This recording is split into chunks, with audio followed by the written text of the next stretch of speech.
বরজখে আমাদেরকে অবস্থান করতে হবে দীর্ঘকাল, তবে অনন্তকাল নয়। দীর্ঘকাল আমাদেরকে রূহের জগতে আলমে বরজখের মধ্যে অবস্থান করতে হবে। আলমে বরজখের দুইটা অবস্থা। একটা মানুষ ইন্তেকাল করে যখন আলমে আরওয়াহ রূহের জগৎ থেকে আলমে বাতন, আলমে বাতন থেকে আলমে দুনিয়া, আলমে দুনিয়া থেকে যখন স্থানান্তরিত হয়ে আলমে বরজখে পদার্পণ করে, এই আলমে দুনিয়ায় যদি সে ঈমান আনে, নেক কাজ করে, ভালো কাজ করে, তাহলে তার আলমে বরজখ শান্তির জায়গা হয়ে যায়। আমরা বলি না যে আল্লাহ তার কবরে জান্নাতের বাগান বানায় দিয়েন। আল্লাহ রাসূল সাল্লাল্লাহু আলাইহি ওয়াসাল্লাম বলেন, আমরা যাকে কবরস্থ করে আসলাম তার ওই আলমে বরজখে অবস্থা দুইটার থেকে একটা হয়, হয়তো তার কবরটা জান্নাতের বাগান হয়, নয়তো জাহান্নামের গর্ত হয়ে যায়। তার মানে সে আলমে বরজখে সুখময় স্বাচ্ছন্দ্যময় সময় অতিবাহিত করে, অথবা সে কষ্টে থাকে। এখন এই আনন্দ অথবা কষ্টের মাত্রাটা কতটুক? যার কবরটা জান্নাতের বাগান হয়, অর্থাৎ যার আলমে বরজখটা শান্তিদায়ক হয়, ও মনে করতে থাকে এটাই মনে হয় জান্নাত, কারণ এর চাইতে শান্তির আর আরামের আর কোনো কিছুই হতে পারে না। তখন ফেরেশতারা তাকে বলে, না না, এটাই তোমার সেই চূড়ান্ত বাসস্থান, জান্নাত নয়, বরং জান্নাতের নেয়ামতের তুলনায় এটা কোনো কিছুই না।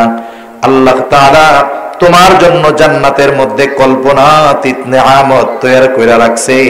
বলে, কখন আমারে এটা দিবে? বলে, কিয়ামতের পরে তোমাকে তোমার ওই অনন্তকালের কল্পনাতীত নেয়ামত পূর্ণ জান্নাতে দিয়ে দেওয়া হবে। এখন ভালোই আছে, কিন্তু যখন এর চাইতে বেশি ভালোর খবর আসে, তখন এই ভালোর চাইতে বড় ভালোটা পাইতে মন চায় কি চায় না? দেরি সহ্য হইব নি? তখন কি বলবে? আল্লাহর কাছে দোয়া করবে এরা যে আল্লাহ তাড়াতাড়ি কিয়ামত কায়েম করেন, যাতে করে আমি আমার আসল বাসস্থানে যাইতে পারি। আবার যার কবরটা জাহান্নামের গর্ত হবে, আলমে বরজখে যার কষ্ট হবে, ও মনে করবে এটাই মনে হয় জাহান্নাম, কারণ এর চাইতে কষ্টের আর কোনো কিছুই হতে পারে না। ফেরেশতারা তাকে জানাবে, না না, এটাই জাহান্নাম নয়, বরং জাহান্নামের তুলনায় তোমাকে যে শাস্তি দেওয়া হচ্ছে এটা কোনো কিছুই না। তোমার জন্য তো কল্পনাতীত শাস্তি আল্লাহ তাআলা প্রস্তুত করে রাখছে। শুধুমাত্র ওই শাস্তির খবরটা শুনে সে এত ভীত সন্ত্রস্ত হবে, সেও আল্লাহর কাছে ফরিয়াদ করবে, আল্লাহ কিয়ামত যেন কখনোই কায়েম না হয়। শাস্তিতে মনে করবে এটা মনে হয় জাহান্নাম, কিন্তু যখন আসল জাহান্নামের শাস্তির খবর শুনবে, ও মনে করবে এইটাই ভালো, কিয়ামত আর হওয়ার দরকার নাই। এতটুকুর দ্বারা বোঝা যায় যে জান্নাত জাহান্নামের পরিস্থিতিটা কেমন হবে। এভাবে দীর্ঘকাল থাকতে হবে, সিংহায় ফুৎকারের মাধ্যমে অবস্থান শেষ হবে। আল্লাহ তাআলা বলেন, وَنُفِخَ فِي الصُّورِ فَصَعِقَ مَنْ فِي السَّمَاوَاتِ وَمَنْ فِي الْأَرْضِ إِلَّا مَنْ الَّذِي لَا يُحْصَى امْتِنَانُهُ بِاللِّسَانِ وَلَا بِالْقَلَمِ ونشهد أن لا إله إلا الله وحده لا شريك له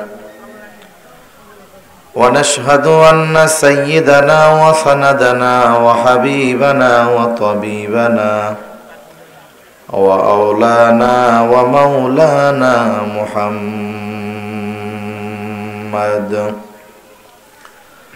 صلى الله تعالى عليه وعلى آله وأصحابه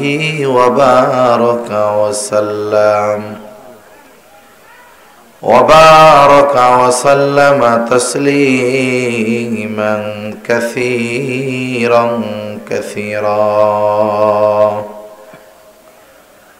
أما بعد فأعوذ بالله من الشيطان الرجيم بسم الله الرحمن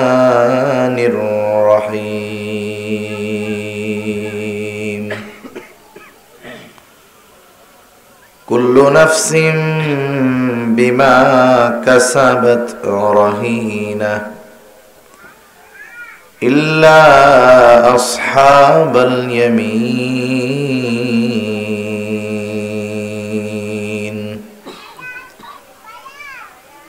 في جنات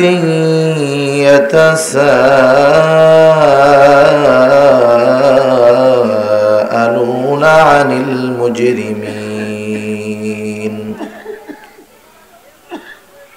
ما سلككم في سقر قالوا لم نك من المصلين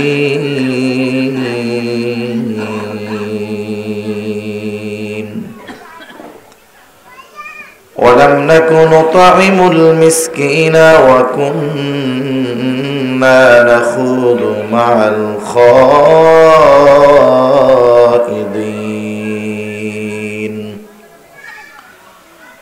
وكنا نكذب بيوم الدين حتى أتانا اليقين صدق الله العلي العظيم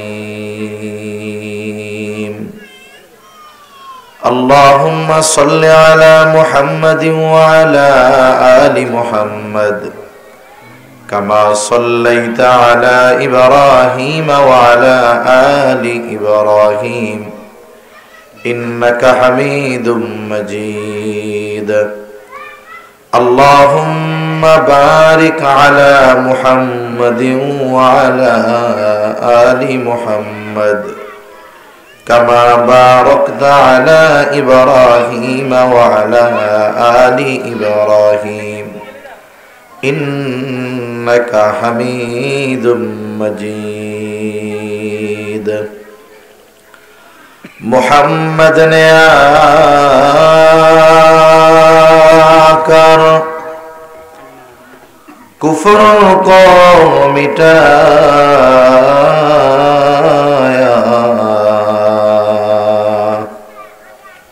کفر کو مٹا کر صداقت کو بتایا بلغ العلا بکمالہ كشف الدجى بجماله حسنت جميع خصاله صلوا عليه وآله আল্লাহর মহব্বতে আমরা যারা আছি একটু জবান খুলে জিকির করি লা ইলাহা ইল্লাল্লাহ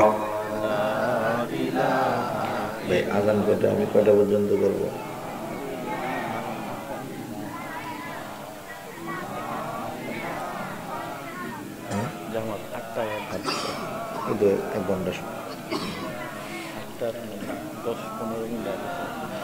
ইল্লাল্লাহ লা ইলাহা ইল্লাল্লাহ লা ইলাহা ইল্লাল্লাহ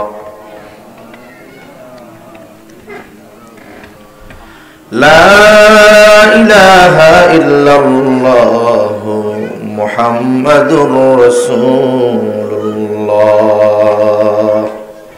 সাল্লাল্লাহু আলাইহি ওয়াসাল্লাম আলহামদুলিল্লাহ ঐতিহ্যবাহী কুমিল্লা জেলার অন্তর্গত দেবিদ্বার থানাধীন দুয়ারিয়ার সকল কবরবাসীর রুহের মাগফিরাত কামনায় তৃতীয় বার্ষিক ওয়াজ মাহফিল ও হালকায়ে জিকির আজকের এই ওয়াজ মাহফিলের সম্মানিত শ্রদ্ধেয় সভাপতি প্রধান অতিথি বিশেষ অতিথিবৃন্দ সহ সম্মানিত শ্রদ্ধেয় উলামায়ে কেরাম সামনে উপস্থিত মুরব্বিয়ানে কেরাম সমবয়সী যুবক বন্ধু স্নেহের ছোট ভাই এবং পর্দার অন্তরালে অবস্থানরত সম্মানিতা শ্রদ্ধা মা ও বোন দয়াময় আল্লাহ রাব্বুল আলামিনের দরবারে অগণিত শুকর যে মহান মালিক আমাদের হায়াতে বরকত দিয়ে সুস্থ রেখে তার মহান হুকুম মাগরিবের নামাজের পরে হাদিসের ভাষায় জান্নাতের বাগানে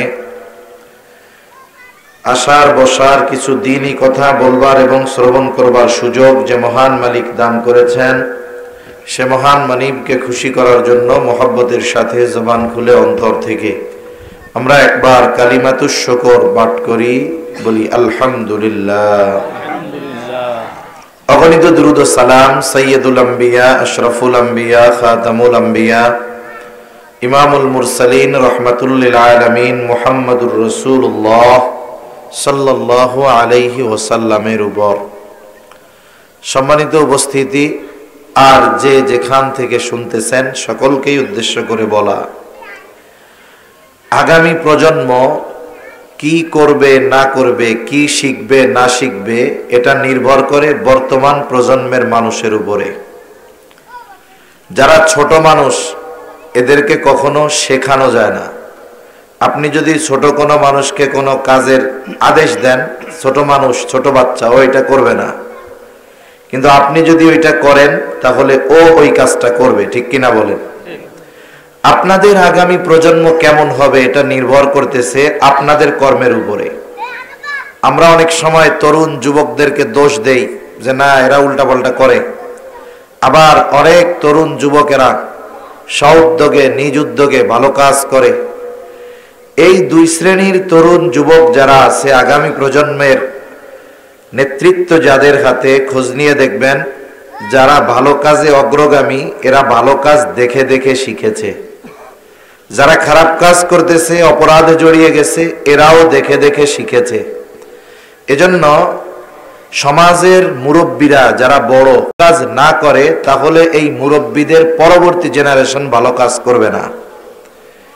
সেজন্য উচিত যারা মুরব্বী, হায়াত আছে, এই হায়াতটা চার দোকানে বসে বিড়ি টেনে শেষ না করা। বিড়ি যেমন শেষ হইতেছে টানতে টানতে, আপনার হায়াতও শেষ হইতেছে, মনে রাখেন। এজন্য আগামী প্রজন্মকে যদি আমরা ভালো দেখতে চাই, সৎকর্মশীল দেখতে চাই, ভালো কাজে তারা অগ্রগামী, এটা যদি দেখতে চাই, অবশ্যই যারা সিনিয়র আছে, মুরব্বী আছে, বড় আছে, এদেরকে এই ভালো কাজগুলোয় বেশি অংশগ্রহণ করার দরকার, ঠিক কিনা বলেন? তাই এতটুক কথা বলার দ্বারা আপনারা যারা শুনতেছেন, যে যেখান থেকে যতটুক বুঝতে পারছেন, বুঝলেও আলহামদুলিল্লাহ, না বুঝলেও আলহামদুলিল্লাহ। তা আমি আপনাদের খেদমতে পবিত্র কোরআনুল কারীমের সূরা মুদ্দাসসির থেকে কয়েকটা আয়াত তিলাওয়াত করেছি। আল্লাহ তাআলার কাছে তৌফিক চাই, আল্লাহ তাআলা আমাকে নির্ধারিত সময়ের মধ্যে কিছু কথা বলার সুযোগ দান করেন, যে কথাগুলো আমাদের সবার দুনিয়া এবং আখিরাতের জন্য কল্যাণকর হয়। সকলে বলি আমিন। আজকের এই মাহফিল শিরোনামে লেখা সকল কবরবাসীর রূহের মাগফিরাত কামনায়। এটা লেখা নাই যে অমুক ব্যক্তির জন্য অমুক ব্যক্তির মাগফিরাত কামনায়, এখানে লেখা রূহের মাগফিরাত কামনায়। এর দ্বারা একটা বিষয় আমাদের বুঝে নিতে হবে, আমাদের এই বডি, এই দেহ, এটা আসল নয়, আসল হলো রূহ। যেই রূহ কখনো ধ্বংস হবে না, কারণ রূহটা হলো আল্লাহ তাআলার আদেশ। কার আদেশ? জোরে বলেন, আল্লাহ তাআলার আদেশ। যখন রাসূল আকরাম সাল্লাল্লাহু আলাইহি ওয়াসাল্লাম মক্কার মধ্যে দ্বীনি দাওয়াত দিচ্ছেন, কারণ কুরাইশ বংশের মধ্যে ইসমাইল আলাইহিস সালামের পরে কুরাইশ বংশে আর কোন নবী আসে নাই, একেবারে শেষ নবী মুহাম্মদুর রাসূলুল্লাহ সাল্লাল্লাহু আলাইহি ওয়াসাল্লাম। এই জন্য মক্কার মুশরিকরা মনে করত, ভাবত যে নবী সে কখনো মানুষ হইতে পারে না। এজন্য নবীজির ব্যাপারে তারা বলতো, মালি হাযার রাসূল ইয়াকুলুত তাআম ওয়া ইয়ামশি ফিল আসওয়াক। আরে আবার কেমন রাসূল, সে দেখি সে খাবারও খায়, বাজারেও যায়, বিবাহ শাদীও করে, সে আবার কেমনে রাসূল হয়?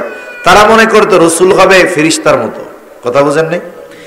এখন নবীজি সাল্লাল্লাহু আলাইহি ওয়াসাল্লাম এই কুরাইশ বংশ থেকে আল্লাহ তাআলা তাকে দুনিয়ায় পাঠালেন, উনি নিজেকে নবী রাসূল দাবি করলেন। কাফেররা চিন্তা করতেছে যে নবী এ তো মানুষ হইতে পারে না, আবার চিন্তা করতেছে মুহাম্মদ যেমন মানুষ, তার আখলাক যেমন, চরিত্র যেমন, ও তো মিথ্যা কথাও বলতে পারে না। কথা বুঝেন নাই? এখন মুহাম্মদ কি আসলে নবী কি নবী নয়, এ ব্যাপারটা তাদের বোঝার মতো অনেক যোগ্যতা ছিল তা না। তারা চিন্তা করলো যে আসলে নবী রাসূল কে হতে পারে, এই জিনিসটার সমাধান তারাই দিতে পারবে যাদের মধ্যে অনেক নবীর আগমন ঘটেছে। এরা কারা? বলে এরা আহলে কিতাব। এদের বসবাস কোথায়?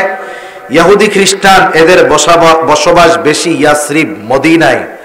মক্কার কাফের সরদারেরা দুইজন ব্যক্তিকে নিযুক্ত করলো যে তোমরা ওই ইহুদি আলেমদের কাছে, আহলে কিতাব যারা, তাদের কাছে গিয়ে জিজ্ঞাসা করবা আমাদের মধ্য থেকে একজন ব্যক্তি নিজের নবী দাবি করে, এখন সে কি নবী নাকি নবী না, এটা আমরা কেমনে বুঝবো?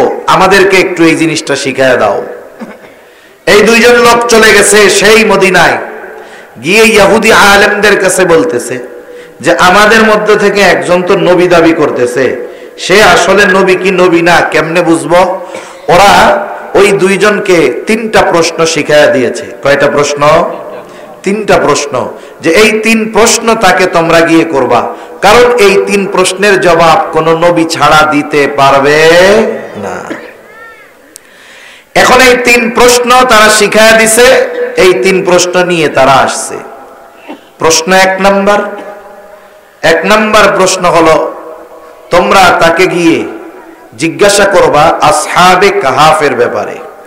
ওই যুবকের দল যারা দিন পালনার্থে একেবারে এলাকা ছেড়ে এক গুহার মধ্যে আশ্রয় নিয়েছিল, এই যুবকদের ব্যাপারে জিজ্ঞাসা করবা। 2 নম্বর তাদেরকে জিজ্ঞাসা করবা এমন এক বাদশার ব্যাপারে যে গোটা দুনিয়া ভ্রমণ করছে। 3 নম্বর জিজ্ঞাসা করবা রূহ কি জিনিস, রূহ কি জিনিস।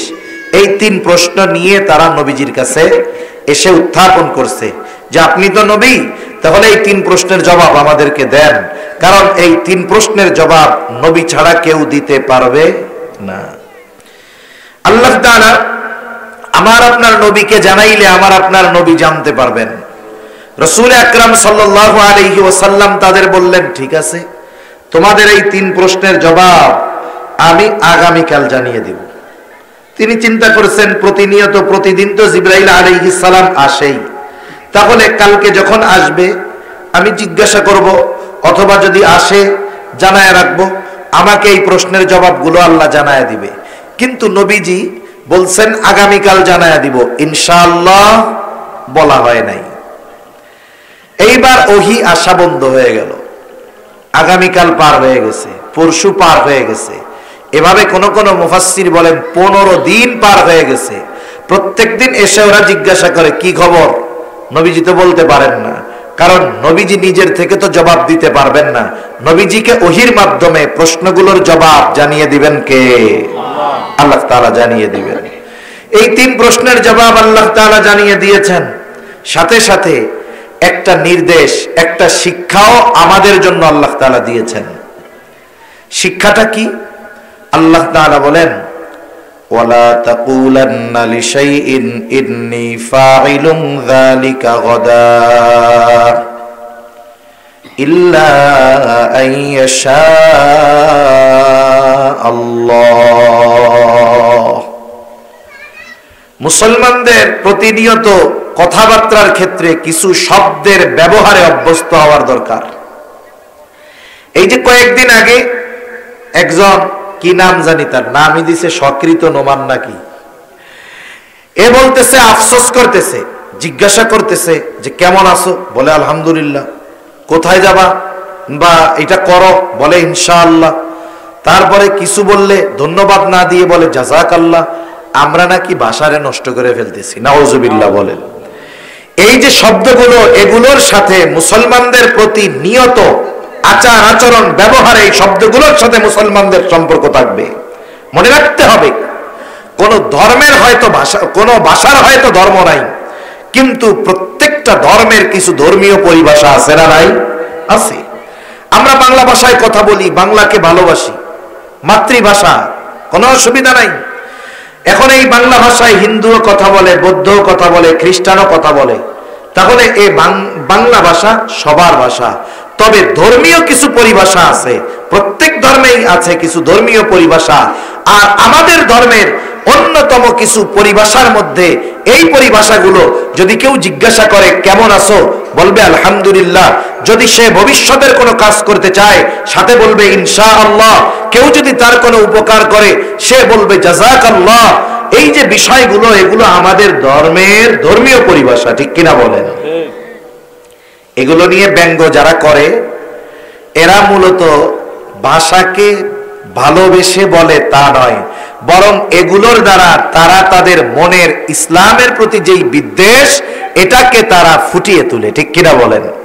মনে রাখবেন, পৃথিবীর এই বাংলা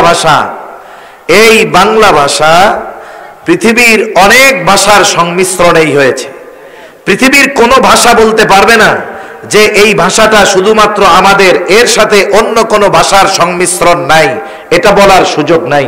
আমরা বাংলা ভাষায় প্রতিনিয়ত মিশ্রিত শব্দ ব্যবহার করি, যেই ভাষার সাথে শুধু বাংলার পার্সোনাল ভাষা নয়, ইংরেজি মিশ্রিত আছে, আরবি মিশ্রিত আছে, এই ধরনের বিভিন্ন ভাষা মিশ্রিত আছে। এজন্য একেবারে হুবহু বাংলায় ছাড়া ওই ভাষা বা শব্দ আর কোথাও ব্যবহার হয় নাই, এরকম নাই। তাহলে বাংলাটা অনেক ধর্মের সমন্বয়, অনেক ভাষার সমন্বয় একটা ভাষা হয়। এজন্য যারা মূলত বলে আলহামদুলিল্লাহ, সুবহানাল্লাহ, এগুলো বলার দ্বারা ভাষার প্রতি মানুষের ভালোবাসা নাই বা ভাষার প্রতি মানুষের মহব্বত নাই, এ কথা যারা বলতে চায়, মূলত তারা যে ইসলামের দুশমন, বাস্তবে ওরাও মানবতার দুশমন, ঠিক কিনা বলেন?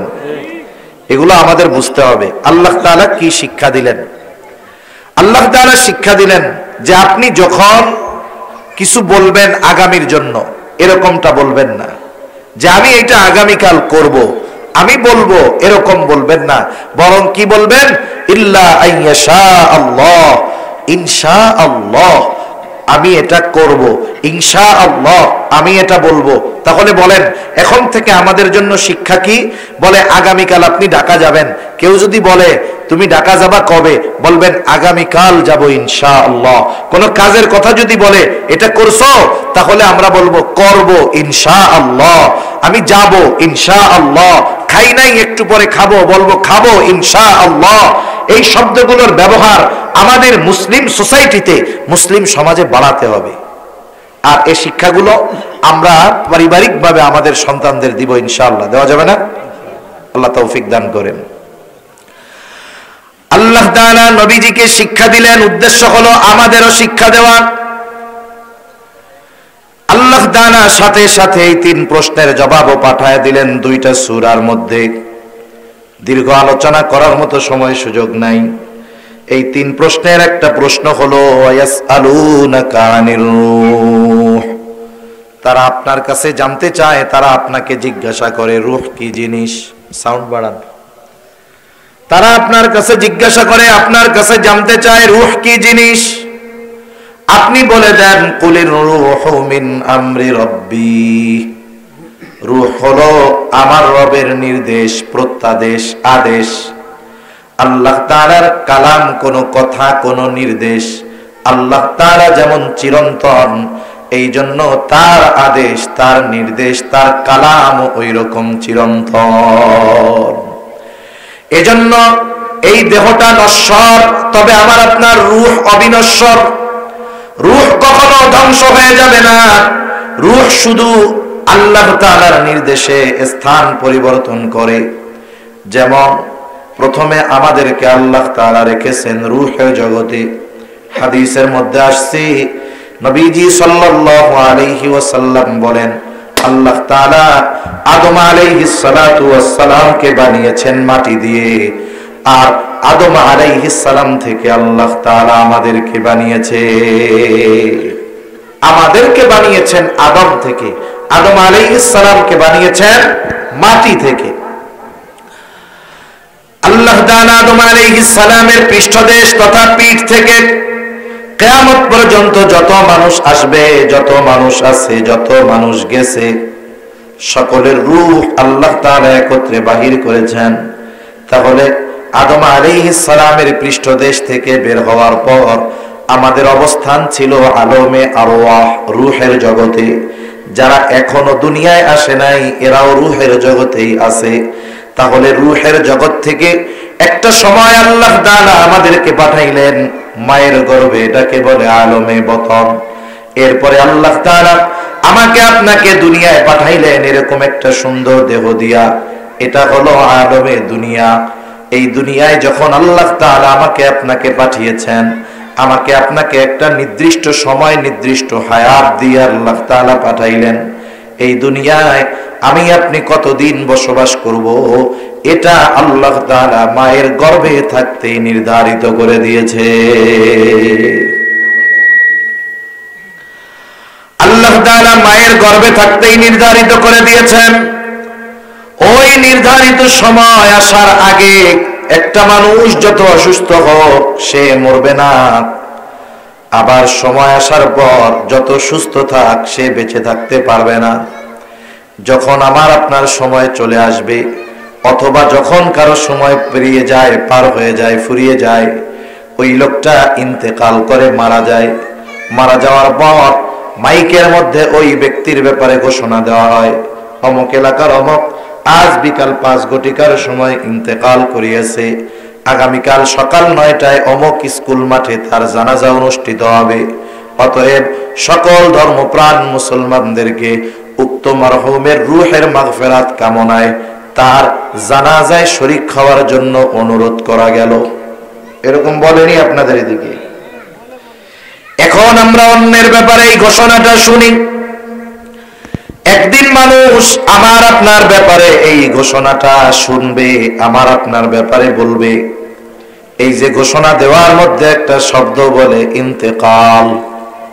ইন্তেকাল শব্দটি হলো আরবি শব্দ, অর্থাৎ স্থানান্তরিত হওয়া।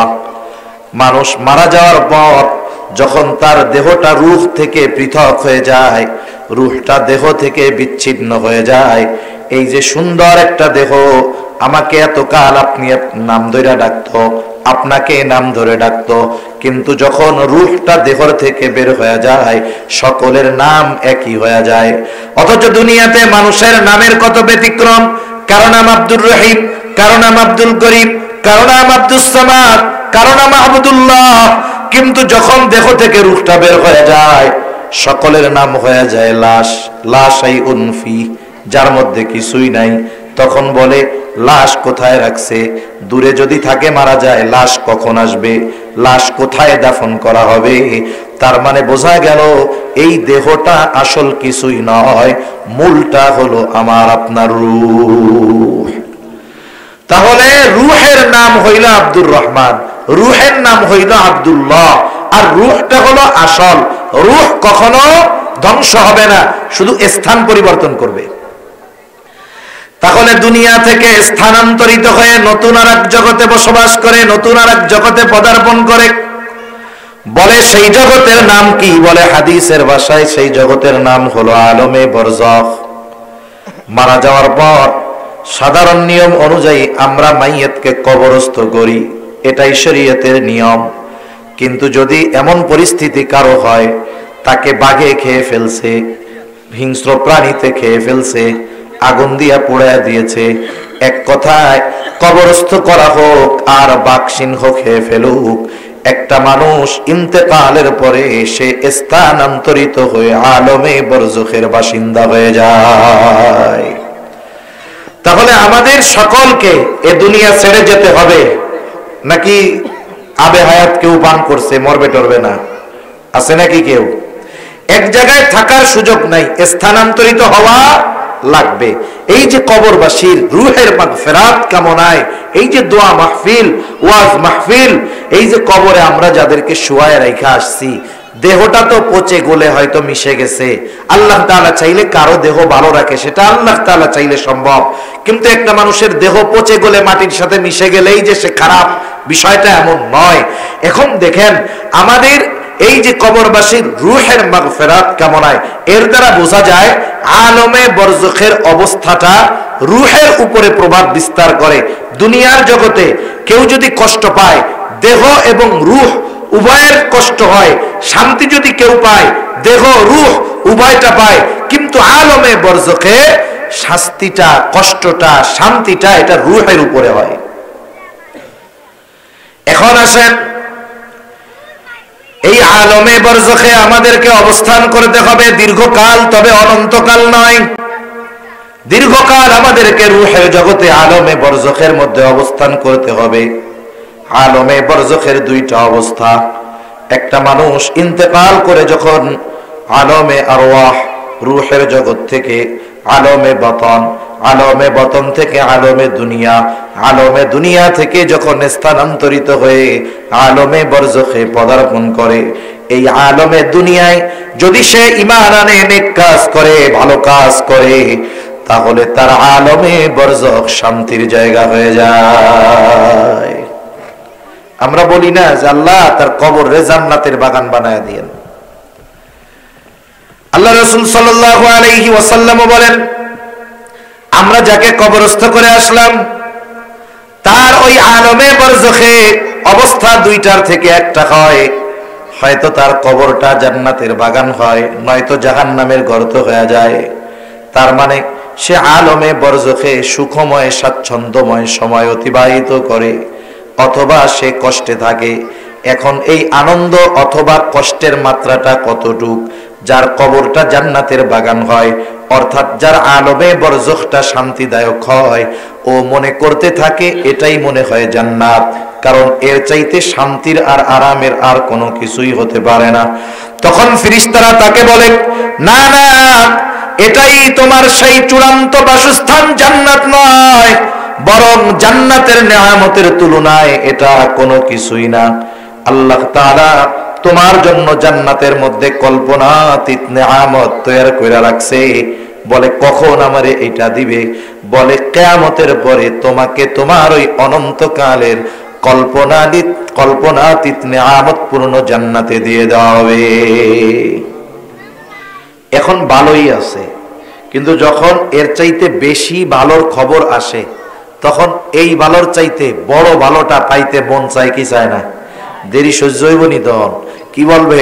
আল্লাহর কাছে দোয়া করবে এরা যে আল্লাহ তাড়াতাড়ি কিয়ামত কায়েম করেন, যাতে করে আমি আমার আসল বাসস্থানে যাইতে পারি।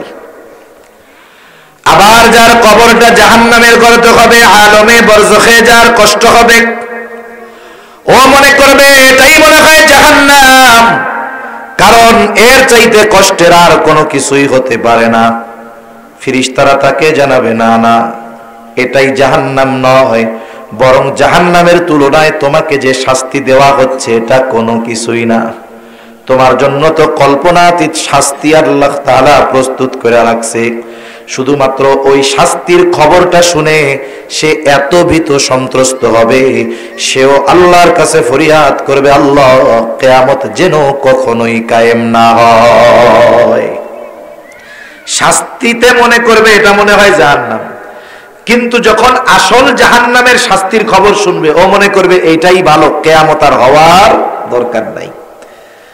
এতটুকুর দ্বারা বোঝা যায় যে জান্নাত জাহান্নামের পরিস্থিতিটা কেমন হবে। এভাবে দীর্ঘকাল থাকতে হবে, সিংহায় ফুৎকারের মাধ্যমে অবস্থান শেষ হবে। আল্লাহ তাআলা বলেন, ওয়ানুফিখা ফিস-সূরি ফাসাইকা মান ফিস-সামাওয়াতি ওয়া মান ফিল আরদ ইল্লা মান শাআল্লাহ সুম্মা নুফিখা ফীহি উখরা فَإِذَا هُمْ قِيَامٌ يَنظُرُونَ। আল্লাহ তাআলা বলেন, সিংহায় ফুৎকার দেওয়া হবে। প্রথমবার সিংহায় ফুৎকার দেবার পর ফাসাইকা মান ফিস সামাওয়াতি ওয়া মান ফিল আরদ ইল্লা মান শাআল্লাহ। প্রথমবার সিংহায় ফুৎকার দেওয়ার পর আসমান জমিনের মাঝে যত প্রাণী আছে, যত প্রাণ আছে, আল্লাহ তাআলা যেগুলো চান সেগুলো ছাড়া সব প্রাণী, সব প্রাণ, সব মানুষ অজ্ঞান হয়ে যাবে। মুফাসসিরিনে কেরাম বলেন, প্রথমে অজ্ঞান হবে, এরপরে সবার মৃত্যু ঘটবে। এই মৃত্যুর মাধ্যমে এই দুনিয়ায় অবস্থিত সর্বশেষ মানুষটাও ইন্তেকাল করবে তথা আলমে বরজখের বাসিন্দা হবে।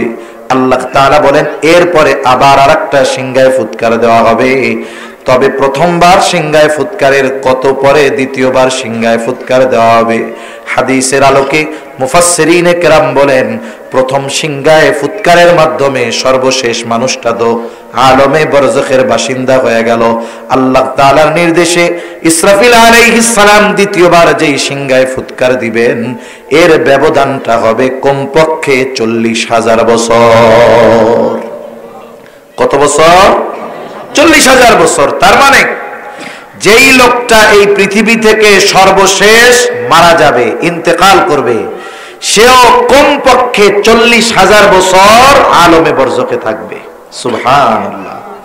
আল্লাহ তাআলা বলেন, সুম্মা নুফিখা ফীহি উখরা ফাইযা হুম কিয়ামুন ইয়ানজুরুন।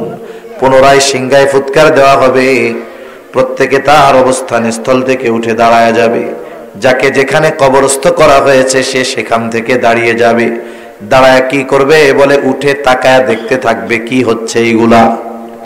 শুধু তাই না, আল্লাহ তাআলা সূরা ইয়াসিনের মধ্যে বলেন, ওয়ানুফিখা ফিস-সূরি ফাইযা হুম মিনাল আজদাসি ইলা রাব্বিহিম ইয়ানসিলুন। এখানে দ্বিতীয়বার সিংহায় ফুৎকার উদ্দেশ্য। দ্বিতীয়বার সিংহায় ফুৎকার দেওয়ার পর প্রত্যেকে তো অবস্থান স্থল থেকে জাগ্রত হবে, উঠে যাবে। কি করবে? বলে ইলা রাব্বিহিম ইয়ানসিলুন, প্রত্যেকেই তার রবের দিকে ছুটতে থাকবে। অবস্থা কতটা ভয়াবহ হবে! রাসূল আকরাম সাল্লাল্লাহু আলাইহি ওয়াসাল্লাম বলেন, কিয়ামতের দিন সকলে বিবস্ত্র অবস্থায় উঠবে, বস্ত্রহীন অবস্থায় উঠবে। আয়েশা সিদ্দিকা রাদিয়াল্লাহু তাআলা আনহা জিজ্ঞাসা করলেন, ইয়া রাসূলুল্লাহ, মানুষেরা বস্ত্র অবস্থায় উঠবে, বিবস্ত্র অবস্থায় উঠবে, একজন কি আরেকজনের দিকে তাকাবে না? মানুষেরা কি লজ্জা পাবে না? নবীজি বলেন, আয়েশা, মানুষ ওই দিন এতটা ভীত চিন্তিত থাকবে যে একজন আরেকজনের দিকে তাকানোর বিষয়টা চিন্তাও করবে না। এতটা ভীত থাকবে শুধু অবস্থা দেখে। এতটা ভীত তারা হাসরের ময়দানে ওঠার পরে হবে যে যার কবরে আযাব ছিল তথা আলমে বরজখে যে মনে করতেছিল ওইটা জাহান্নাম, সে এই অবস্থা দেখে তার আগের কষ্টের অবস্থা সে মুহূর্তের মধ্যে ভুলে যাবে। কি বলবে? ক্বালু ইয়া ওয়াইলানা মান বাসানা মিন মারকাদিনা। তারা বলবে, হায় দুর্ভোগ, কে আমাদেরকে আমাদের অবস্থান স্থল থেকে জাগায়া দিল? মান বাসানা, কে জাগায়া দিল? বলে জাগায়া দেয় কাকে? বলে যে ঘুমায়া থাকে তাকে। তার মানে ওরা মনে করবে আলমে বরজখ তথা কবর জগতে ওরা মনে হয় ঘুমায়া কাটাইছে।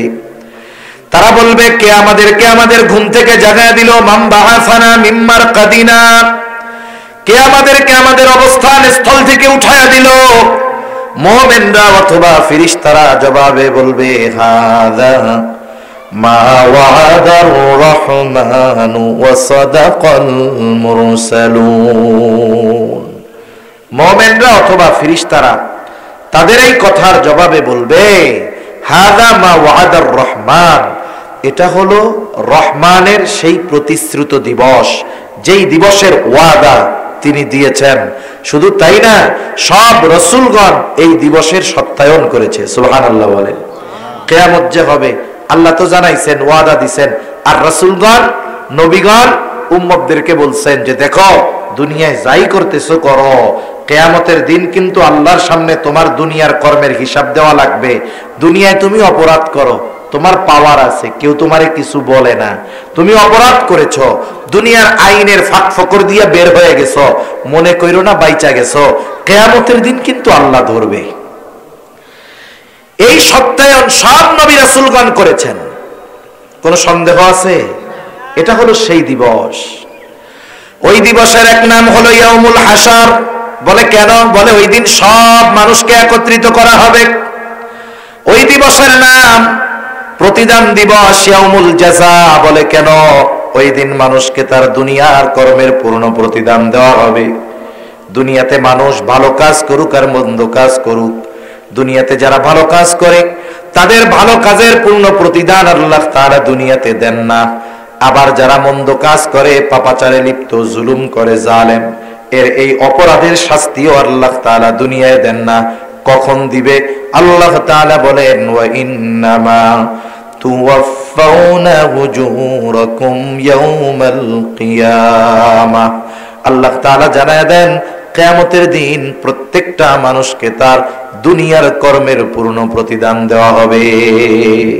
এজন্য অনেক সময় আমরা দুনিয়ায় হতাশ হয়ে যাই যে একটা মানুষ খালি খারাপ কাজ করে, ওর কোনো বিপদ আপদ নাই। আছে না এরকম? কতজন আছে এত গুনাহ করে, পাপ করে, এটার জ্বরও হয় না। আমার কয় আল্লাহ দেখছো কেমন ফেরাউনের ফেরাউন, এর এত বয়স একটু অসুস্থ হয় না, সর্দি কাশি হয় না। এখন আমি আপনি যদি মনে করি ওর অসুস্থতা হয় না, লম্বা হায়াত পাইছে, আবার পাপও করে, তাইলে আল্লাহ মনে হয় ওরে ভালোবাসে। বিষয়টা কি এরকম নাকি? আরে ফেরাউনরে আল্লাহ হায়াত দিছে 400 বছর। 400 বছরের মধ্যে তার সর্দিও লাগে নাই, ঠান্ডাও লাগে নাই।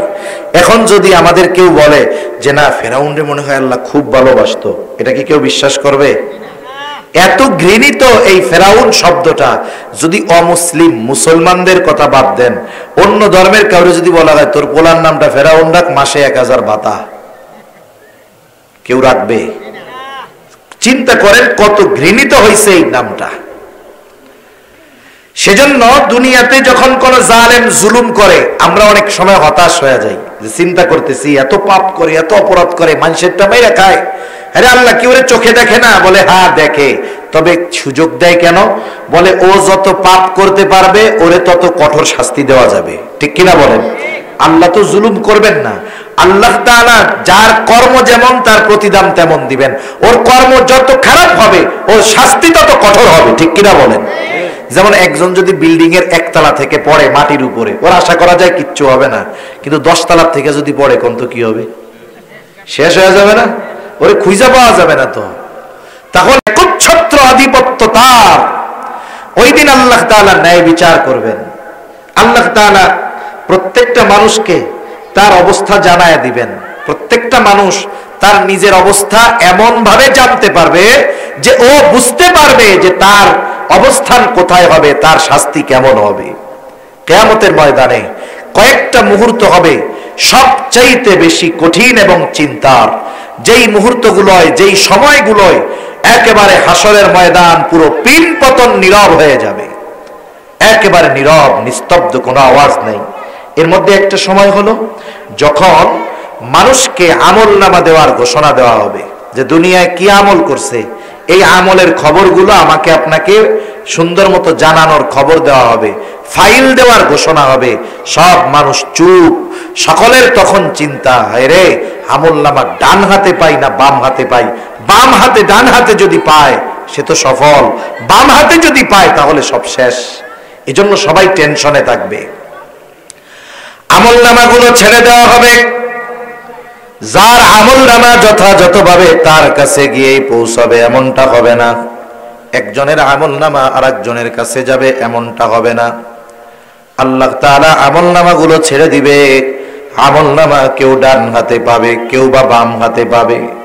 ডান হাতে যারা আমলনামা পাবে তারা তো সফল, তারা এতটা আনন্দিত হবে, কি করবে তারা?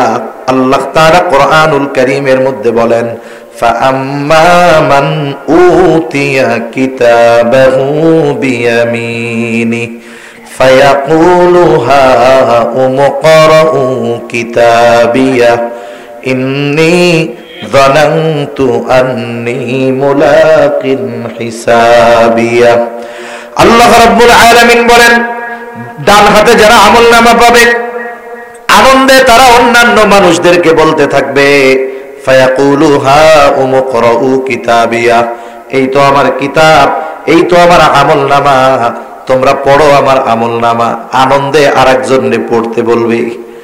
আমরা ছোটবেলায় যখন প্রাইমারি স্কুলে পড়ছি আমাদের মনে আছে, এখন তো স্কুলগুলা থেকে কে কোন বিষয়ে কত পাইলো শুধু সেইটা জানায় দেওয়া হয়। আমাদের সময় খাতা দিয়ে দেওয়া হইতো। খাতা দিয়ে বলতো দেখ কি লেখছস, এরপরে বলতো আগামীকাল তোর আব্বার কাছ থেকে তোর মার কাছ থেকে সিগনেচার আইনা জমা দিবি। তার মানে খাতাটা আব্বা আম্মাকে দেখাইছে এর প্রমাণ হিসাবে। এইবার বলেন তো যেই ছেলেটা অঙ্ক অথবা ইংরেজি ধরেন অঙ্কের মধ্যে 100-তে 95 পাইছে অথবা 100-তে 100 হয়ে গেছে, বলেন তো সে খুশি না বেজার? খুশিতে অন্যান্যদেরকে দেখায়, তার খাতা নিয়ে কাড়াকাড়ি লেগেছে, কি লেখছস? ও বন্ধুদের বলে, দেখ বেটা কি লিখছি। দেখাই তো না আনন্দে এরকম। ডান হাতে যারা আমলনামা পাবে তারাও এরকম আনন্দে দেখাবে।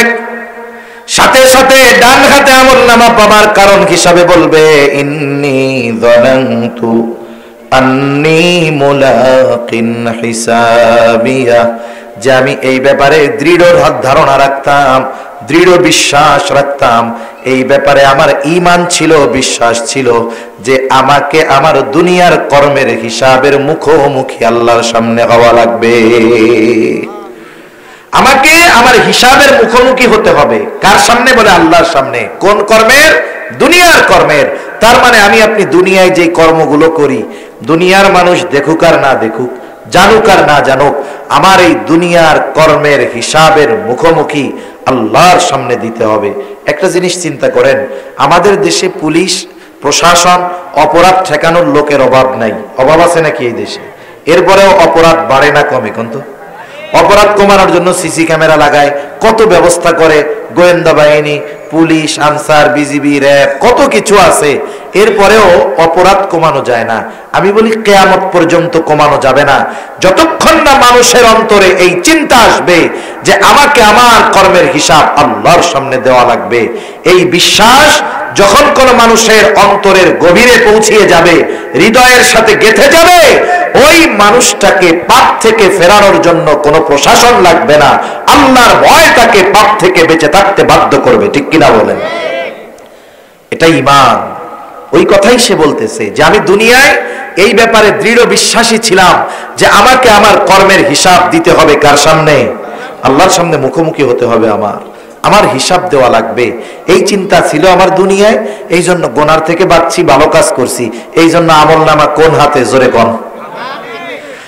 আবার যখন স্কুলের মধ্যে একই দিন খাতা দেওয়া হয়, এক বন্ধু অঙ্কে পাইছে 100, আর একজন পাইছে 2টা ঘোড়ার ডিম, মানে সে ফেল।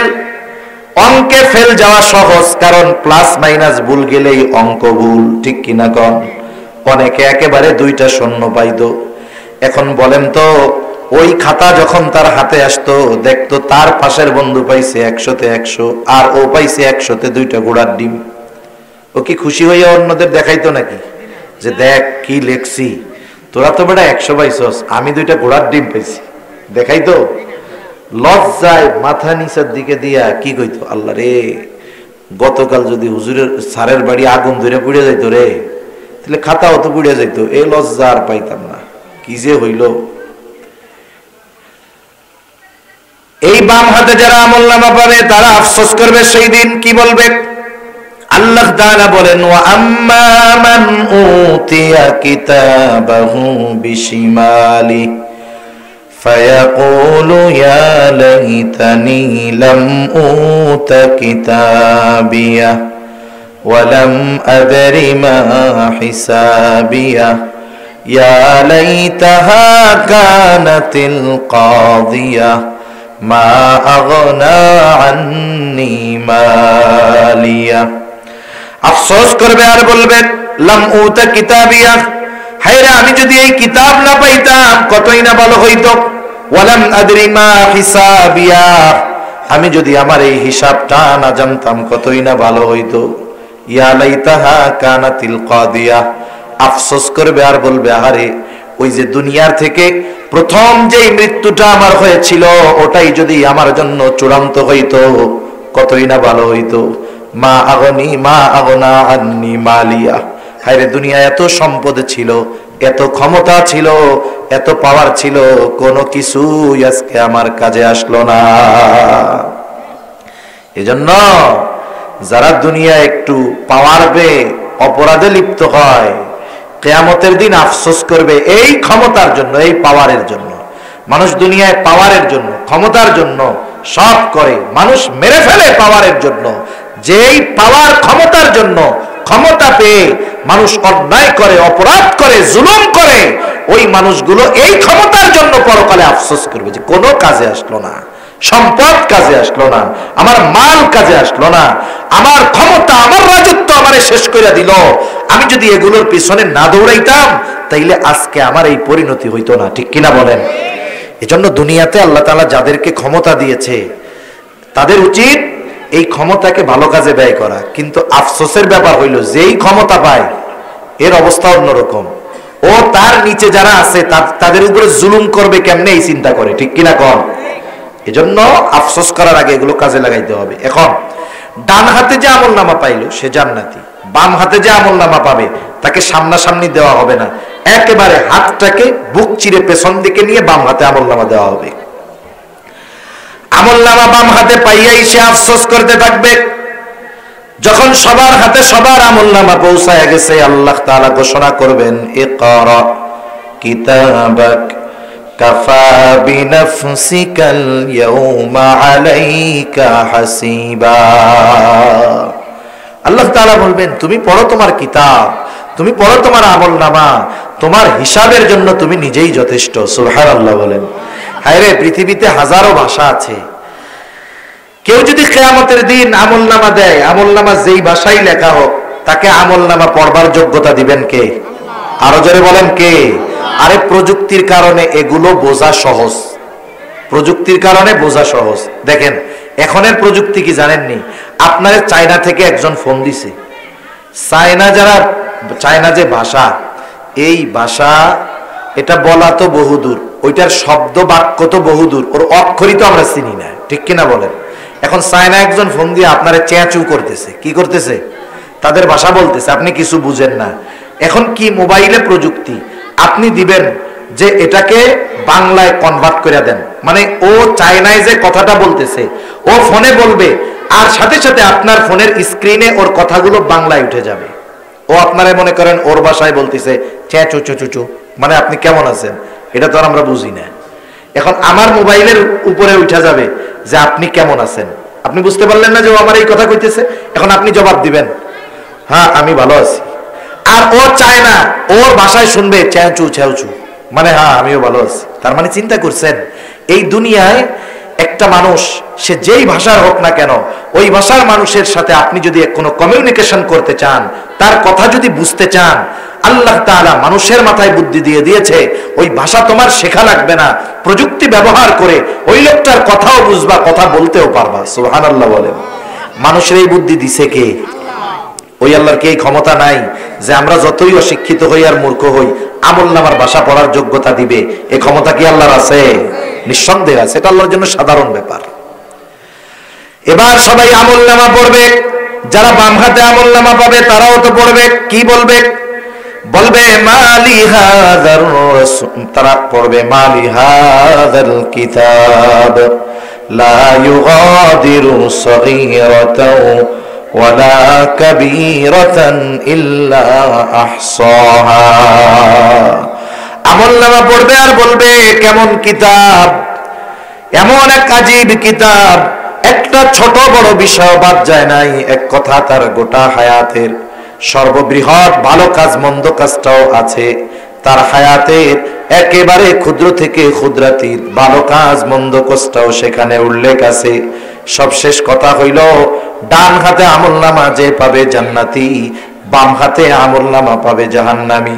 আল্লাহ তাআলা সেই কথাই বলেন, কুল্লু নাফসিন বিমা কাসাবাত রাহিনা ইল্লা আসহাবাল ইয়ামিন। প্রত্যেকটা মানুষ তার কর্মের কারণে আবদ্ধ থাকবে।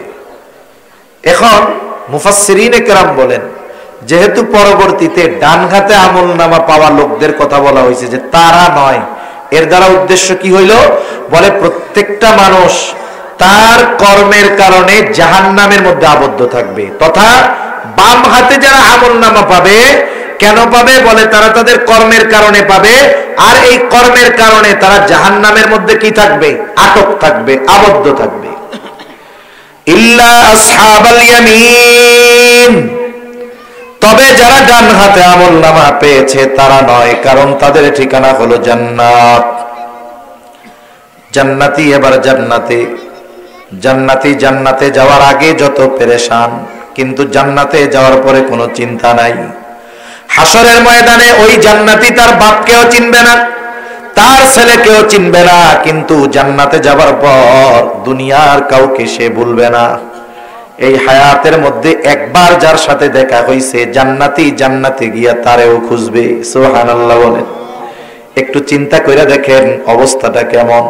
হাসরের ময়দানে কেন চিনবে না? কারণ আল্লাহ তাআলা জানায় দেন ওই দিন প্রত্যেকটা মানুষ নিজের চিন্তায় এত চিন্তিত থাকবে যে মা পর্যন্ত তার গর্ভধারণকারী সন্তানকে, গর্ভধারণ যেই সন্তানকে করেছে ওই মা সেই সন্তানকেও সেদিন পরিচয় দিবে না। এখন জান্নাতে গিয়ে তো জান্নাতে গিয়ে সবাইরে খুঁজবে। এখন বলেন জান্নাতি জান্নাতে গিয়ে সব পরিচিত মানুষকে খুঁজবে ঠিক, কিন্তু জান্নাতে গিয়ে কি পরিচিত মানুষ সব পাবে? এখন বলবে আল্লাহ এরা কই? তাফসিরে ইবনে কাসির সহ দুনিয়ার সব প্রসিদ্ধ তাফসিরের মধ্যে আসছে যে আল্লাহ তাআলা এবার জান্নাতি ওই যে খুঁজতেছে যে ওরা কই, এখন ওদের সাথে দেখা আর কথার ব্যবস্থা করে দিবে। ওরা কোথায় আছে আল্লাহ দেখার ব্যবস্থা করে দিবে। এখন তো প্রযুক্তির কারণে বুঝি যেখানেই বসে থাকি, আমেরিকা থাকলেও সব লাইভ দেখা যায়, ঠিক কিনা? আল্লাহ তাআলা দেখার ব্যবস্থা করে দিবে। জান্নাতি জাহান্নামীকে দেখবে, যখন তাকায় দেখবে জাহান্নামের মধ্যে তার আপনজন, প্রিয়জন, আত্মীয় স্বজন, বন্ধু বান্ধব কঠিন কষ্ট শাস্তি ভোগ করতেছে। এই দৃশ্যটা দেখবার পর জান্নাতি আল্লাহর দরবারে কৃতজ্ঞতার মাত্রা বাড়ায়া দিবে। শুধু তাই না, আল্লাহ তাআলার কাছে বলবে আল্লাহ আপনি যদি আমার প্রতি দয়া না করতেন, আপনি যদি আমার প্রতি মেহেরবানি না করতেন, হয়তো আজকে আমাকেও ওদের সাথে জাহান্নামে থাকা লাগতো। আবার জাহান্নামী জান্নাতীকে দেখতে পাবে, দেখবে আপনজন, প্রিয়জন, বন্ধু বান্ধব একই স্কুলে পড়তো, একই মাঠে খেলাধুলা করতো, একই বাজারে ব্যবসা করতো, তার বন্ধু সে জান্নাতি আর সে জাহান্নামী। আফসোস করবে, আফসোস আফসোস করে বলবে আরে আমি যদি সব সময় দুনিয়ায় ওদের সাথেই চলতাম তাইলে হয়তো আজকে আমিও ওদের সাথে জান্নাতে থাকতে পারতাম। এমনিই তো কঠিন শাস্তি, এই আফসোসের কারণে শাস্তির মাত্রা আরো তার বেশি অনুভব হবে, কষ্টটা তার বেশি অনুভব হবে। শুধু তাই না, অনেক সময় একটা জিনিস দেখার পরে আমাদের জানার আগ্রহ থাকে, ঠিক কিনা বলেন? এখন জান্নাতীদের মনে প্রশ্ন, জানতে চায় যে কোন কারণে এরা জাহান্নামী হইল। আল্লাহ তাআলা সেই কথাই বলেন, জান্নাতীরা পরস্পর পরস্পরকে জিজ্ঞাসা করবে, তারা পরস্পর মুজরিমদের কাছে জানতে চাইবে ফি জান্নাতিন ইয়াতাসাআলুনা আনিল মুজরিমিন। জান্নাতীরা পরস্পর মুজরিমদের, পাপীদের তথা জাহান্নামীদের জিজ্ঞাসা করবে মা সালাকাকুম ফি সাকার, কোন কারণে তোমরা সাকারের অধিবাসী হইলা, কোন কারণে জাহান্নামী হইলা? তোমরা তো আমাদের পরিচিত জন ছিলা, এখন কেন জাহান্নামী হইলা? এইবার জাহান্নামীরা জাহান্নামে যাওয়ার কারণ হিসাবে এক নম্বরে বলবে ক্বালু লাম নাকু মিনাল মুসাল্লিন, আমরা মুসল্লি ছিলাম না। কি ছিলাম না? জোরে বলেন। মুসল্লি ছিলাম না, আমরা তো সিজনাল মুসল্লি, সাপ্তাহিক মুসল্লি, আর হলে রোজার মাসে একটু মুসল্লি হই, বাকি সময় আমাদের সব একরকম যেই সেই, ঠিক কিনা বলেন? আসলে মুসল্লি কে বলে? হাজারো ব্যস্ততার মধ্যে 5 ওয়াক্ত নামাজ ছাড়ে না যে, ঠিক কিনা বলেন? অনেকে নামাজ পড়ে না, কাজকর্মের দোহাই দিয়ে নামাজ পড়ে না, ব্যবসায়ী নামাজ পড়ার টাইম পায় না। রমজান উপলক্ষে এমন ব্যবসা যে নামাজ পড়ারই টাইম পাইতেছে না, ব্যবসা করে রমজান উপলক্ষে, নামাজ পড়ার টাইম পায় না। সিএনজি চালায়, এত ব্যস্ততা, যাত্রীর চাপ, নামাজ পড়তে পারতেছি না। কৃষি কাজ করে, বলে জমিনে এত কাজ, নামাজ পড়ার টাইম পাই না। এখন বলেন তো, এই যে দোকানদার দোকানদারি করে, সিএনজি ওয়ালা সিএনজি চালায়, কৃষক কৃষি কাজ করে, কেন করে? শখের ঠেলায় করে না, পেট বাঁচানোর লেগে করে, ঠিক কিনা বলেন? জীবন উপকরণের জন্য করে। এখন জীবন উপকরণ এটা বাংলা শব্দ, আরবি শব্দ রিজক। তাহলে মূল কথা আসে, মানুষ রিজক অন্বেষণে, রিজক উপার্জনের জন্য নামাজ পড়ার টাইম পায় না। কথাটা এরকম হইছে না? তাইলে ব্যবসায়ী ব্যবসা করে কেন? বলে রিজিকের লেগা। নামাজ পড়ে না কেন? ব্যবসার ব্যস্ততায়। তাহলে বোঝা গেল ব্যবসা বা উপার্জনের ব্যস্ততায় নামাজ পড়তে পারে না, রিজিক উপার্জন করতে গিয়ে নামাজ পড়তে পারে না। একটু বুঝা থাকলে জবাব দেন তো, জবান খুলে, রিজিকের মালিক কে? আরো জোরে বলেন, কে? আল্লাহ। মানুষ ওই রিজিকের মালিকের ফর্মুলা বাদ দিয়া যদি রিজিক তালাশ করে, হয়তো পরিশ্রমের কারণে কিছু পাবে, তবে ওর মধ্যে কোনো বরকত থাকবে না। কেউ যদি বরকতময় প্রশস্ত রিজিক চায়, আমরা আল্লাহর কাছে মাঝে মধ্যে দোয়া করি এরকম, আল্লাহুম্মা রযুকনা রিজকান ওয়াসিআ, আয় আল্লাহ আপনি আমাদেরকে প্রশস্ত রিজিক দেন, বরকতময় রিজিক দেন। কেউ যদি প্রশস্ত বরকতময় রিজিক চায়, তাহলে রাজ্জাকের ফর্মুলা অনুসরণ করতে হবে।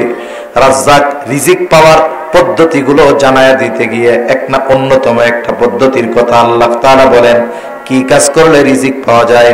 আল্লাহ তাআলা বলেন, তুমি মুসল্লি হও, তোমার ঘরের মানুষগুলারে মুসল্লি বানায় ফেলো। তুমি নামাজি হও, ঘরের মানুষগুলারে নামাজি বানাও। আল্লাহ তাআলা বলেন, ওয়া'মুর আহলাকা বিস-সালাতি ওয়াসতাবির আলাইহা লা নাসআলুকা রিজকা। আল্লাহ তাআলা বলেন, তুমি তোমার অধীনস্থদেরকে নামাজের আদেশ দাও, তুমিও নামাজের উপরে অটল থাকো। তুমি নামাজি, ঘরের মানুষ নামাজি, কি হবে রে বান্দা? আল্লাহ তাআলা বলেন, আমি তোমার কাছে রিজিক চাই না, লা নাসআলুকা রিজকা, আমি আল্লাহ তো তোমার কাছে রিজিক চাই না, তুমি নামাজি হয়ে যাও। ঘরের মানুষ যদি নামাজি হয়ে যায়, আল্লাহ তাআলার ওয়াদা, আল্লাহ তাআলা বলেন, নাহনু নারযুকুকা, এই নামাজি হওয়ার কারণে আমি আল্লাহ তোমাদের রিজিক দিয়া দিব। বরকতময় রিজিক নামাজ পড়লে দিবে কে? শোনেন, আপনারা কুমিল্লার মানুষ, এই কুমিল্লার মানুষ প্রবাসে সবচেয়ে বেশি থাকে। একটা অনুসন্ধান দেখলাম, প্রায় রেমিটেন্সের 18 ভাগ, রেমিটেন্সের 15 থেকে 18 ভাগ আসে কুমিল্লার মানুষের মাধ্যমে। দেখা যাবে প্রায় ঘরের মধ্যেই প্রবাসী আছে না এরকম? এই যে অবদান আপনাদের, এইরকম অনেক মানুষ আমাদের কাছে ফোন দেয়, ফোন দিয়ে কয়, হুজুর একটু দোয়া করেন, মেসেজে দোয়া করেন। কি হয়েছে, কি জন্য দোয়া? বলে, হুজুর বরকত নাই, সম্পদ টম্পদ টিকে না। কেন টিকে না? নামাজ কালাম পড়ো? বলে, হ্যাঁ হুজুর পড়ি, কোনো বদ নেশা নাই। কারণ বিদেশে যারা থাকে এদের 3 ধরনের নেশা বেশি থাকে। কয় ধরনের? একটা হলো নারীর নেশা, একটা হলো মদের নেশা, আর একটা জুয়ার নেশা। এই 3টা যেই প্রবাসীরে ধরবে, মনে করেন যে এই 3 রোগে যেই প্রবাসী আক্রান্ত হবে, ওরে বিদেশ থেকে আনার সময় দেশের থেকে জমি বেচে টাকা পাঠানো লাগবে। ঠিক কিনা কম? এই 3 রোগে ধরলেও শেষ। আমি বলে যে, না হুজুর আমি এসব কোনো কিছুর মধ্যে নাই, বিড়ি সিগারেটও খাই না। তাহলে কি হয়েছে, নামাজ কালাম পড়ো? বলে, হ্যাঁ নামাজ কালাম পড়ি হুজুর, সব ঠিক আছে। তাহলে এত উপার্জন করো, লাখ টাকা উপার্জন করো, টিকে না কেন? তুমি নামাজ কালাম পড়ো, বাড়ির অবস্থা কি?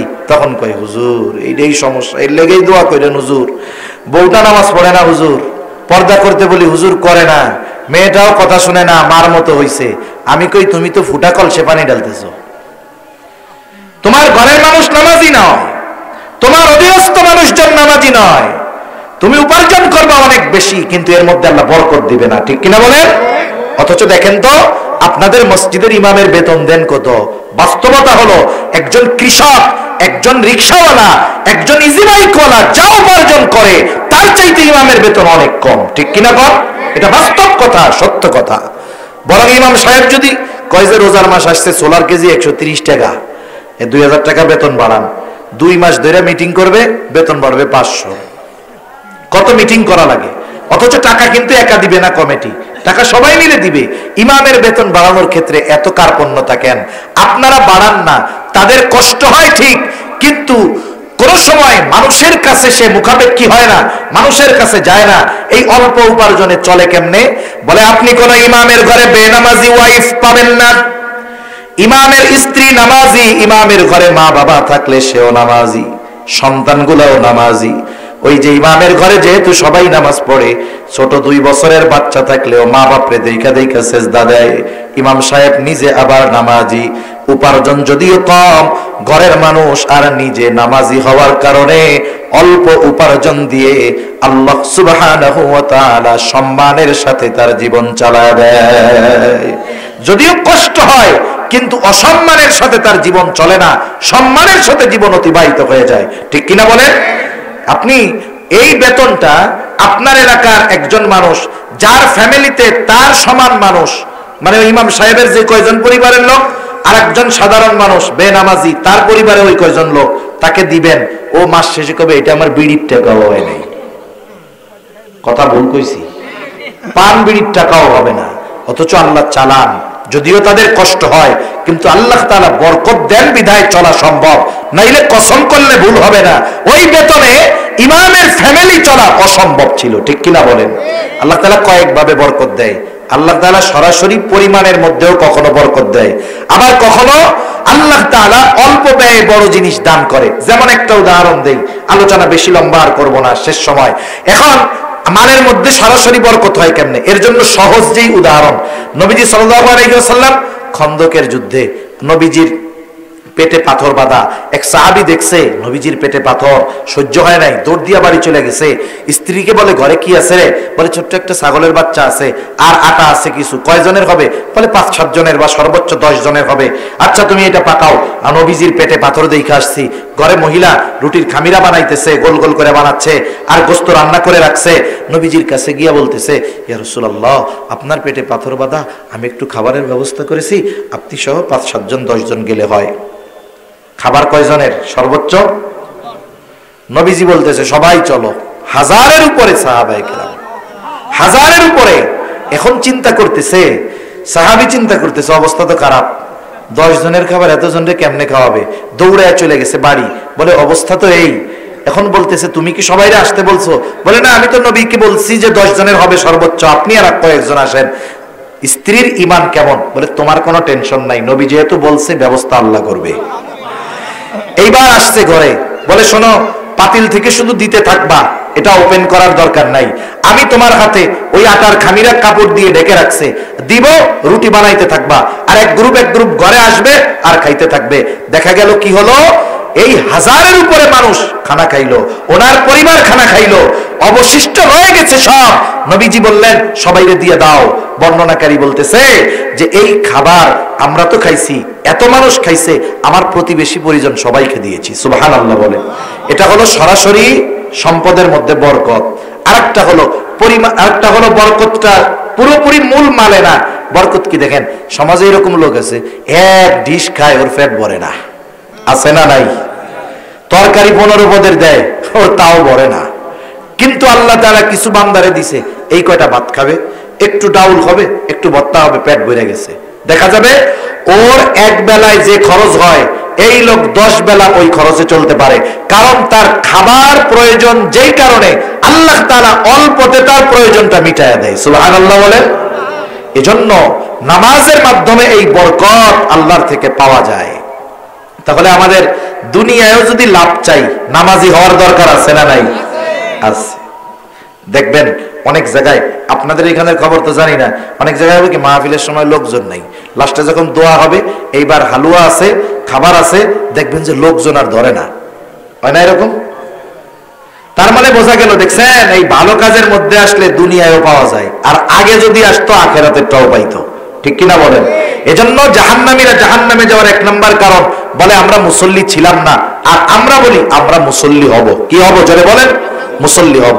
2 নম্বর কারণ, ওরা বলে ওয়ালাম নাকুনু তুইমুল মিসকিন, আমরা মিসকিনদেরকে খানা দিতাম না, আর আমরা মিসকিনদের খানা খাওয়াবো। খানা খাওয়ানো ফজিলতের কাজ। বিশেষ করে এই যে রমজান মাস আসতেছে, অনেক সময় দেখা যাবে আপনার ছেলেটা বিদেশে আছে, আপনি টাকা পয়সার মালিক, কিন্তু পাশের বাড়ির লোকটা গরিব, কৃষি কাজ করে, অন্যের জমিতে খাটে। বলেন তো, জমিতে খাইটা ওই লোকটার যদি সারাদিন রোজা রাখতে হয়, কষ্ট বেশি না কম? আপনি 5, 7, 8 প্রকারের জিনিস দিয়ে ইফতার করেন, 5-6 প্রকারের খাবার দিয়ে সাহরি করেন, বলেন তো শুধু 1 প্রকারের তরকারি দিয়ে সাহরি খাইলে সাহরি মনে হয় হবে না? আপনি একটু নিজের আইটেম কমায় দেন, খরচটা কমায় দেন। ওই প্রতিবেশী লোকটা চিন্তিত যে পরিশ্রম করে কেমনে রোজা রাখবো, আর যদি পরিশ্রম না করি তাহলে কি খায়া রোজা রাখবো। আপনি তাকে বলেন ভাই রোজার মাস, এই কয়দিন তোমরা দুইজন স্বামী স্ত্রী আমার বাড়ির কিচ্ছু বলা লাগবে না। ওই লোকটা নিঃসন্দেহে সর্বদা আপনার জন্য দোয়া করবে, সাথে সাথে সে রোজা রাখবে, আপনার বাড়িতে সাহরি করবে, ইফতার করবে। এই যে করাইলেন আপনি, আমি রোজা রাখলাম, কবুল হবে কি হবে না আল্লাহ জানে, কিন্তু যাকে ইফতার করাইলেন, সাহরি খাওয়াইলেন, ওই রোজার দ্বারার যে সোয়াব পাবে, ওই রোজাদারের সমপরিমাণ সোয়াব আল্লাহ আমাকে আপনাকে দিয়ে দিবে। এজন্য আমরা আমাদের প্রতিবেশীর দিকে একটু নজর রাখবো, বিশেষ করে রোজার মাসে রাখবো তো ইনশাআল্লাহ। আপনার কারণে যদি একজনের ইবাদতটা সহজ হয়, আসান হয়, প্রতিদান পাবো না এটা হতেই পারে না। 3 নাম্বার, ওয়া কুন্না নাখুদু মাল খাইদিন, অনর্থক অহেতুক মজলিসে যারা লিপ্ত থাকতো আমরাও তাদের সাথে গিয়ে বসতাম। চায়ের দোকানগুলো হলো অনর্থক মজলিসের এক আখড়া, ঠিক কিনা বলেন? এজন্য এই সব মজলিস থেকে বাঁচতে হবে। 2 ধরনের মজলিস ছাড়া বাকি সব মজলিস বিপদের। এক ধরনের বলে যেই মজলিসের মধ্যে দুনিয়াবি কল্যাণ আছে, দুনিয়ার উপকার আছে। 2 নাম্বার ওই মজলিস যেই মজলিসের মধ্যে আখিরাতের উপকার আছে। এই 2 ধরনের মজলিস ছাড়া যেখানেই বসবেন দেখবেন ওই মজলিস এক সময় কথায় কথায় কথায় গোনার দিক চলে গেছে, ঠিক কিনা বলেন? অনেক সময় রোজার দিনে আমরা দেখি আমাদের মা বোনরাও এগুলা করে বসে, 3-4 জন বসে, রান্না বান্না তো কিছু নাই রোজার মাসে, দুপুরে রান্না বান্না করা লাগে না। এখন ওই পাড়ার এই আসে এক জায়গায় বসে, এবার গল্প করতে করতে আস্তে গীবত শুরু হয়ে যায়। অমুকের ভাই ভালো না রে, অমুক যে রোজা রাখে, কি রোজা যে রাখে, এরকম গল্প শুরু হয় কি হয় না? পুরুষের মধ্যেও হয়, নারীদের মধ্যেও হয়। এই যে আপনি রোজা করতেছেন, নবীজি বলেন কিছু লোকের রোজা হয় না খেয়ে থাকার নামান্তর, মানে না খাইয়াই শুধু থাকে, কিন্তু রোজার যেই ফজিলতের কথা আল্লাহ ঘোষণা করেছেন, এই ফজিলত থেকে এই ধরনের মানুষ বঞ্চিত হয়। এজন্য রোজা রেখে আমাদেরকে জবানের গোনা, চোখের গোনা, অন্তরের গোনা, সব গোনা থেকে বাঁচতে হবে, গোনার মজলিস থেকে বাঁচতে হবে। আমরা আমাদের ইমাম সাহেবদেরকে এরকম বলবো, হুজুর আপনি এই রোজার মাস আমাদের একটু কোরআন শিক্ষার ব্যবস্থা করেন, মাসলা মাসাইল শিক্ষার ব্যবস্থা করেন, সময়গুলো দ্বীনি কাজে ব্যয় করার চেষ্টা করবো তো ইনশাআল্লাহ। নাইলে কি হবে? রোজার ফরজ আদায় হবে কিন্তু ফজিলত লাভ হবে না। এরপরে 4 নাম্বার, ওয়া কুন্না নুকাযযিবু বিয়াউমিদ্দিন, আমরা কিয়ামতের দিবসকে অস্বীকার করতাম। এটা দুভাবে হতে পারে, একটা হলো সরাসরি অস্বীকার করে, আরেকটা হলো কিয়ামতের ব্যাপারে কোনো সেদ বেদ নেই, মানে কোনো চিন্তা নাই, গাফেল, ওর যে হিসাব দিতে হবে ও বিশ্বাস করে, কিন্তু এটা নিয়ে ওর কোনো চিন্তা নাই, উদাসীন। 2 জনেরই অবস্থা খারাপ। একজন তো অস্বীকার করার কারণে একেবারে অনন্তকাল জাহান্নামী, আর একজন উদাসীনতার কারণে যদি ইমানদার হয় তাহলে সে দীর্ঘকাল জাহান্নামে থাকবে।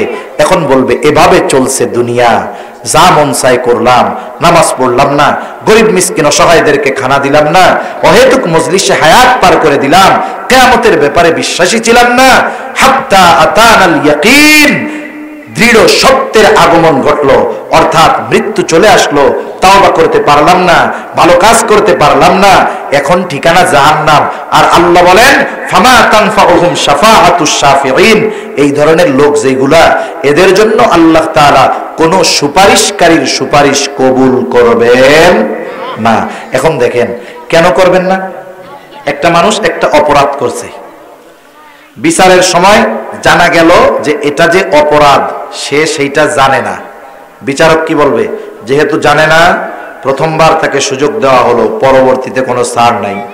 এখন কিন্তু একই অপরাধ যদি 15 বার করে আগে, ওই অপরাধের কারণে আবার যখন ওই বিচারকের কাছে ধরা খাবে, কোন কারণে ধরা খাইছে? বলে এই অপরাধে, বলে আগে 15 বার করছে এইটা, তার মানে ও ইচ্ছা করে বুঝে শুনাই করে, ওর শাস্তি হবে ডাবল, ঠিক কিনা বলেন?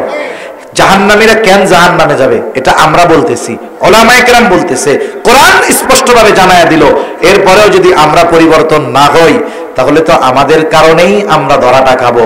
এজন্যই আল্লাহ তাআলা বলেন এরা তো যাই না শুই নাই পাপ কাম কইরা জাহান্নামে আসছে, এজন্য এদের জন্য কোন সুপারিশকারীর সুপারিশ গ্রহণ করা হবে না। এই যে রমজান মাস আসতেছে, ইবাদতের মৌসুম, আমরা আমাদের ইবাদতগুলোকে সৌন্দর্যকরণার্থে প্রচেষ্টা করব এবং এই সময় ইবাদতটাকে এমন অভ্যস্ত হব, এই গতিটাও বছরের আগামী সময়গুলো ধরে রাখার চেষ্টা করব, ইনশাআল্লাহ করব তো। শত ব্যস্ততা যাক, আমি আপনাদের কোনো প্রতিশ্রুতি ওয়াদা নিব না, তবে আপনাদেরকে বলবো এটুকু দৃঢ় প্রতিজ্ঞাবদ্ধ হবেন যে আমাদের এবারের টার্গেট রমজানের পর থেকে নিয়ে আগামী রমজান পর্যন্ত অনেক নতুন নামাজি হবে, যারা 5 ওয়াক্ত পড়ে না নামাজ শুরু করবে, তাদের টার্গেট হবে এতটুকু, যত ব্যস্ততা থাক, আমি 5 ওয়াক্ত নামাজ ছাড়বো না, 5 ওয়াক্ত নামাজ ছাড়বো না। আল্লাহ সুবহানাহু ওয়া তাআলা আমাদের সবাইকে কথাগুলো বুঝবার, আমলের কথাগুলো আমল করবার তৌফিক দান করুন। সকলে বলি আমিন। ওয়া আখিরু দাওয়ানা আনিল হামদুলিল্লাহি রাব্বিল আলামিন। আসসালামু আলাইকুম ওয়া রাহমাতুল্লাহি ওয়া বারাকাতুহু। সুবহানাল্লাহ।